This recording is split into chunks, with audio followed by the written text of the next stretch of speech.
Bonjour les amis, j'espère que vous allez tous très bien. Ici Nietzsche le Catalan sur votre écran. Les gars, on se retrouve aujourd'hui pour parler Ligue des Champions. Oui, parce que demain le Barça reçoit Benfica. Et bien sûr, vous connaissez les enjeux. Victoire obligatoire pour la troupe à Xavi. Oui, parce qu'on ne veut pas se retrouver en Europa League. Sans plus tarder, générique.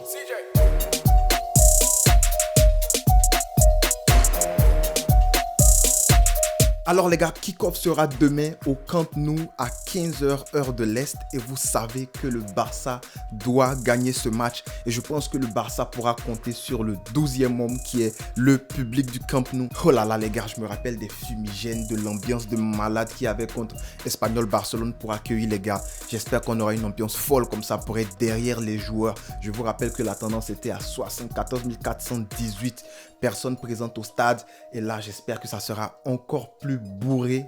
Ça peut être bourré pareil, il n'y a pas de problème. Parce que vous connaissez les enjeux, comme je l'ai dit en intro, c'est victoire obligatoire. Pas de match nul parce que si on fait un match nul aujourd'hui, ou demain pardon, contre le Benfica, il va falloir aller faire un résultat de ouf, 3 points au Bayern de Munich et on sait que ça c'est pas donné à tout le monde, même si ça reste possible. Hein. Je le dis en griffe mais mon cœur n'est pas témoin, je vous dis la vérité là. Mais il faut gagner Benfica aujourd'hui parce que le dernier match de Benfica ça sera contre Dynamo Kiev. Donc le Barça doit gagner Benfica pour rester deuxième, mais pas seulement ça, il faut prendre notre revanche parce que Benfica ne peut pas nous rouler là-dessus comme ça sur 2 rencontres. Comment? C'est quoi ça? Alors je sais que vous êtes pressés pour qu'on aille au line-up, mais avant de partir au line-up, il faut parler un peu des news du Barça. Donc Dest et Dembow se sont entraînés aujourd'hui, mais on n'est pas certain si les gars pourront commencer cette rencontre. Mais ce qui est sûr, c'est que Sergio Roberto est ruled out, il ne pourra pas jouer cette rencontre-là, voilà. Donc Roberto out, Dest et Dembélé, on est, mais on ne sait pas en fait. À part ça, pour Pedri, je pense qu'il ne pourra pas jouer. D'ailleurs, même félicitations à Pedri qui était nommé Golden Boy, qui est suivi par Jude Bellingham. Et je pense que Pedri, voilà, on sait, c'est mérité. C'était un crack. J'espère que voilà, il va revenir vite pour montrer au football son talent. Mais Nico, on pourra compter sur Nico. Parce que voilà, Nico, moi je pensais que c'était une entorse. Ça allait prendre 2 semaines, des trucs comme ça. Mais pareil que c'était un petit knock, c'était un léger knock. Donc ça devrait aller pour Nico Gonzalez. Busquets aussi. Ensuite, j'ai bien aimé comment Xavi il a parlé de Benfica. Il a parlé de... Tu sens que le gars, il analyse vraiment l'adversaire. Hein. Lui, il vient pas comme ça avec les compos, voilà, improvisation et tout. Il a des analystes qui sont là juste pour analyser l'équipe adverse. Je pense qu'il en a un qui se charge juste de l'équipe adverse. Et aujourd'hui, il a parlé de Benfica, il a parlé de leur force, il a parlé de leurs latéraux, de leurs ailiers, en fait, qui sont très rapides. Franchement, tu sens que le gars, il a fait ses devoirs de coach.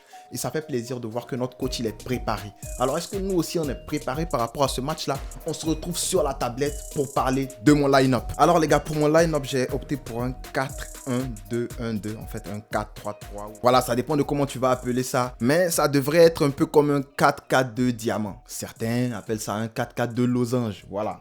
Comme je l'ai dit, ça dépend de comment tu appelles ça. Alors, j'ai choisi Ter Stegen en gardien de but. C'est normal, c'est le gardien qu'on a. Neto, lui, c'est pas un gardien. Neto, lui, c'est un bambou. Donc, voilà, qui d'autre pour être le goal dans un match aussi décisif que Ter Stegen? J'espère qu'il sera en forme. Franchement, Ter Stegen, je te demande d'être très concentré comme tu l'as été contre Espanyol Barcelone. La charnière Eric Garcia Piqué en centrale, je pense que c'est eux que Xavi va aligner parce que comme je l'ai dit, Araujo, le problème c'est les remontées de balles, c'est le contrôle, c'est la relance et tout. Mais ça ne m'étonnerait pas qu'Araujo soit là parce qu'on sait qu'on a besoin de sa vitesse, on a besoin de sa force. Voilà, c'est notre King Kong, c'est notre brut, on a besoin de lui, Araujo. Je ne sais pas si Xavi va l'aligner, mais moi je pense que Xavi va aller avec cette charnière centrale là. À droite, Mingueza, ça devrait être lui qui est aligné parce qu'on n'a pas Sergio Roberto et puis Dest, il n'est pas à 100%. Donc Dest, il doit jouer ce match là, je pense que ça sera vers la fin du match. Mais Mingueza, je compte vraiment sur lui pour apporter son aide parce qu'aujourd'hui, il n'y aura pas vraiment de largeur. Il n'y aura pas Ilaix Arama pour venir coller la ligne. Demir peut le faire, mais je ne sais pas s'il sera en forme pour le faire. Je ne sais pas s'il sera capable de le faire parce qu'on a vu que lorsque Ilaix était ici, il y avait toujours Nico pour venir aider ici dans l'entreligne, le half space, pour venir aider, pour venir proposer quelque chose, pour faire un 1-2 pour entrer. Donc, est-ce que Demir serait capable de faire ça? S'il est capable de faire ça, c'est parfait. Donc, comme vous l'avez bien vu au milieu, De Jong, Busquets et puis Nico Gonzalez. J'ai opté pour Gavi ici parce que je ne voulais pas mettre Coutinho sur le côté gauche. Franchement, il a servi à rien le dernier match. Peut-être que dans ce match, si Xavi le met, il va être décisif. On ne sait pas, mais franchement, Coutinho pour moi. Allez hop, on récupère un 30 millions, on le laisse partir. Donc, j'ai opté pour Gavi ici en 10 avec Demir et Depay en attaque. J'attends de voir Jordi Alba très haut. offensivement.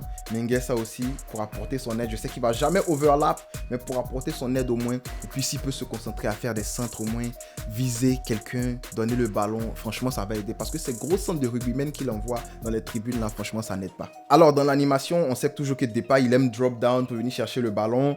Mais s'il peut occuper un peu l'axe, ça va aider. Parce que je sais que De Jong va se projeter dans le demi-espace avec Nico Gonzalez aussi. Donc ça devrait ressembler à ça en animation offensive. Voilà, une demi-heure qui fait le va-et-vient entre la ligne et le demi-espace. Mingueza, je sais qu'il ne va jamais overlap, du coup il va rester là comme ça pour bloquer les contre-attaques au cas où il y en a. Parce que vraiment, de l'autre côté, on a des joueurs qui sont très rapides.